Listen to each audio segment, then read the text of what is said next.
दोस्तों, आपका हार्दिक स्वागत है हमारी चैनल डार्क मिस्ट्री पे। दोस्तों, हम डार्क मिस्ट्री चैनल पे आपको ऐसे वीडियोस दिखाएंगे जो कभी आपने देखे और सुने ही नहीं होंगे। तो अगर अभी तक आपने हमारी चैनल को सब्सक्राइब नहीं किया है तो सबसे पहले इस चैनल को सब्सक्राइब कर दीजिए ताकि आप हमारी डार्क मिस्ट्री चैनल के साथ जुड़े रह सके।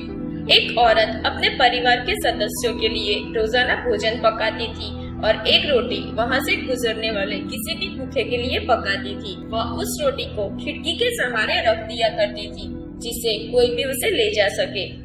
एक कुबड़ा व्यक्ति रोज उस रोटी को ले जाता और बजाय धन्यवाद देने के अपने रास्ते पर चलता हुआ वह कुछ इस तरह बड़बड़ाता, जो तुम बुरा करोगे वह तुम्हारे साथ रहेगा और जो तुम अच्छा करोगे वह तुम तक लौट के आएगा।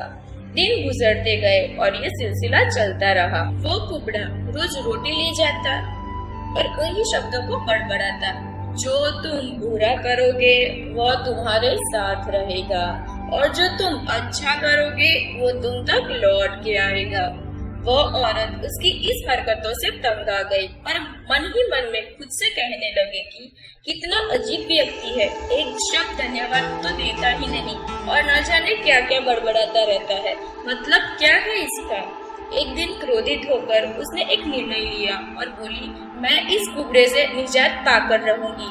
और उसने क्या किया कि उसने उस रोटी में जहर मिला दिया जो वो रोज उसके लिए बनाती थी। और जैसे ही उसने रोटी को खिड़की पर रखने की कोशिश की, अचानक उसके हाथ कांपने लगे और वो रुक गई। वहाँ पे वो बोल उठी, हे भगवान, मैं ये क्या करने जा रही थी।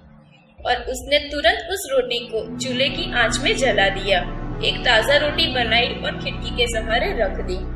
हर रोज की तरह वह कुबड़ा आया और रोटी लेके चला गया और वापस वही शब्द बड़बड़ाने लगा। इस बात से बिल्कुल बेखबर कि उस महिला के दिमाग में क्या चल रहा था। हर रोज जब महिला खिड़की पर रोटी रखती थी तो वो भगवान से अपने पुत्र की सलामती और अच्छी सेहत और घर वापसी के लिए प्रार्थना करती थी, जो कि अपने सुंदर भविष्य के निर्माण के लिए कहीं बाहर गया हुआ था। महीनों से उसकी कोई खबर नहीं थी। ठीक उसी शाम को उसके दरवाजे पर एक दस्तक होती है। वह दरवाजा खुलती है और वो चकित रह जाती है। अपने बेटे को अपने सामने खड़ा देखती है। वह पतला और दुबला हो गया था, उसके कपड़े फटे हुए थे और वह भूखा भी था। उससे वह कमजोर हो गया था। जैसे ही उसने अपनी माँ को देखा, उसने कहा, माँ, ये एक चमत्कार ही है कि मैं यहाँ हूँ। आज जब मैं घर से 1 मील दूर था, मैं इतना भूखा था कि मैं गिर गया, मैं मर गया होता। लेकिन तभी एक कुबड़ा वहाँ से गुजर रहा था। उसकी नजर मुझ पर पड़ी और उसने मुझे अपनी गोद में उठा लिया। भूख के मारे मेरे प्राण निकल रहे थे। मैंने उससे खाने को कुछ मांगा। उसने निसंकोच अपनी रोटी मुझे देकर ये बोला, मैं हर रोज यही खाता हूँ, लेकिन आज मुझसे ज्यादा जरूरत इसकी तुम्हें है, सो ये लो, तुम अपनी भूख को तृप्त करो। जैसे ही माँ ने उसकी बात सुनी, माँ का चेहरा पीला पड़ गया और उसने अपने आप को संभालने के लिए दरवाजे का सहारा लिया। उसके मस्तक से वह बात घूमने लगी, कैसे उसने सुबह रोटी में जहर मिलाया था। अगर उसने वह रोटी आग में जला के नष्ट नहीं की होती तो उसका बेटा उस रोटी को खा लेता और अंजाम होता उसकी मौत।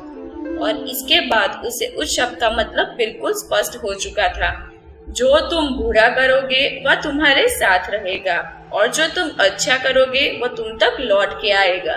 तो दोस्तों, हमेशा अच्छा करो और अच्छा करने से अपने आप को कभी मत रोको, फिर चाहे उसके लिए उस समय आपको प्रशंसा मिले या ना मिले। तो दोस्तों, अगर आपको ये कहानी अच्छी लगी हो तो प्लीज इस वीडियो को शेयर कीजिए तथा लाइक एंड सब्सक्राइब करना ना भूलें। Thank you.